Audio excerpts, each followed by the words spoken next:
নামাজ না পড়লে কাফের কাফের। সৌদি আরবের ওলামা ইকরামের ফতোয়া হলো নামাজ ত্যাগকারী কাফের। নামাজ না পড়লে কাফের কাফের। নামাজ না পড়লে মুসলমান বলে দাবি করার কোন হক, কোন অধিকার আপনার নাই। আল্লাহর নবী বলেছেন, লা দীনা লিমান লা সালাতা লাহু, যার কাছে নামাজ নাই তার কাছে দ্বীন নাই, ঈমান নাই, চরিত্র নাই, কিছুই নাই। আল্লাহর নবী বলেছেন, আল্লাহর বান্দা এবং কাফেরের মধ্যে পার্থক্য কি? পার্থক্য হলো নামাজ। যে নামাজ পড়ে সে আল্লাহর বান্দা, যে নামাজ পড়ে না সে ব্যক্তি কুফরি করলো।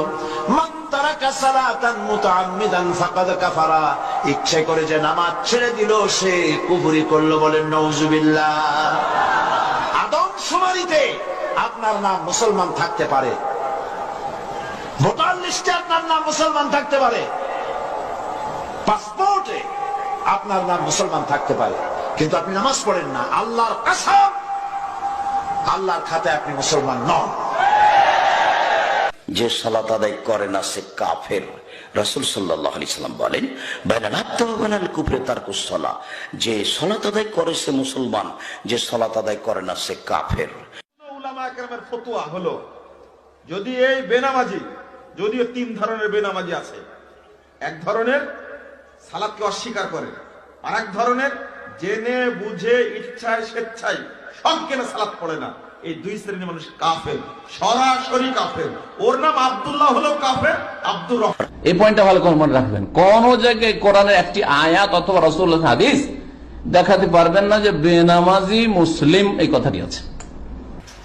আমরা যদি কোরআন কারীম এবং সহিহ হাদিসের আলোকে চিন্তা করি, তাহলে স্বীকার করতে বাধ্য হব যে নামাজ যিনি পড়েন না ইচ্ছা করে, তাকে মুসলমান বলে গণ্য করা কোরআন এবং সুন্নাহর আলোকে খুবই কঠিন।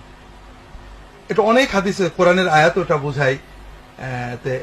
মুসনাদ আহমদের একটা সহজ ছোট্ট কথা, যে সাহাবায়ে কেরামগণ কোন পাপের কারণে মুসলমানকে কাফের মনে করতেন না। মুসলমান পাপ করতে পারে, কিন্তু নামাজ তরককারীকে তারা কাফের মনে করতেন। আল্লাহ রাসূল সাল্লাল্লাহু আলাইহি ওয়াসাল্লাম বলেছেন,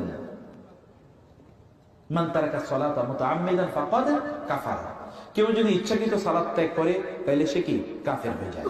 রাসূলুল্লাহ সাল্লাল্লাহু আলাইহি ওয়াসাল্লাম বলেন, আল আহাদুল্লাযী বাইনানা ওয়া বাইনাহুম আস-সালাত, আমাদের মাঝে এবং অমুসলিমদের মাঝে মূল পার্থক্য হলো সালাত। সৌদি আরবের ওলামা ইকরামের ফতোয়া হলো নামাজ ত্যাগকারী কাফের, মুসলমান না। রাসূল সাল্লাল্লাহু আলাইহি ওয়াসাল্লামের যুগে যারা মসজিদে না আসতো, সাহাবীরা তাদেরকে মুসলমান মনে করতেন না। মুনাফিকরা পর্যন্ত মসজিদে এসে হাজিরা দিতে হতো, কারণ মসজিদে না আসলে মুসলমান হিসাবে গণ্য হতো না। ইচ্ছাকৃত জেনে শুনে ঠান্ডা বিশ্বনবী ইন্তেকাল করবেন, রুহু বের হয়ে যাচ্ছে, দুই তিনটা শব্দ বললেন, এর মধ্যে একটা ছিল সালাত। আর সালাত, উম্মতেরা নামাজ, নামাজ, নামাজ ছেড়ে দিও না, আমা মালাকাত ঈমানুহুম। মানুষ ইন্তেকালের আগে শ্বাস বের হয়ে যাচ্ছে, রুহু চলে যাচ্ছে, ওই মুহূর্তে কি জরুরি কথা বলে নাকি ফালতু কথা বলে? সবচেয়ে জরুরি কথাটাই তখন সে বলে যায়, ঠিক কিনা? কথা বলেন। বিষ্ণু বলেছিলেন নামাজ, এজন্য নামাজ, নামাজ, এই নামাজ যাতে মিস হয়ে না যায়। সব মিস হতে পারে, নামাজ মিস হতে পারে না। আল্লাহ তুমি বুঝার তৌফিক দান করো। তোমরা তো জানো না কখন তোমরা মরবা। শোনো, তুমি অপরাধ করিও, যদি তোমার মনে হয় আল্লাহ তোমাকে দেখে না তখন করিও। তুমি অপরাধ করিও, যদি তোমার মনে হয় আল্লাহ তোমাকে জিজ্ঞেস করবে না, তুমি নিশ্চিত বেঁচে যাবা।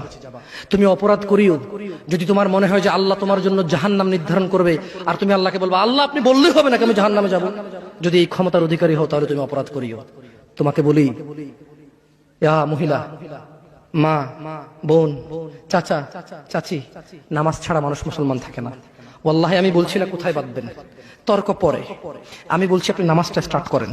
আসসালাহ ফামান তারাকাহা ফাকাদ কাফার। একজন মুমিন আর কাফেরের মধ্যে যে অঙ্গীকার দিয়ে পার্থক্য, নামাজ, যে নামাজ ত্যাগ করে সে কাফের হয়ে যায়। নাউজুবিল্লাহ। মুসলিম শরীফে হাদিস আছে, বাইনাল আবদি ওয়াল কুফরি বিশিরকি তারকুস সালাহ। একজন মুমিন, একজন মুসলিম, একজন কাফের আর মুশরিকের মধ্যে পার্থক্য নামাজ ত্যাগ করা।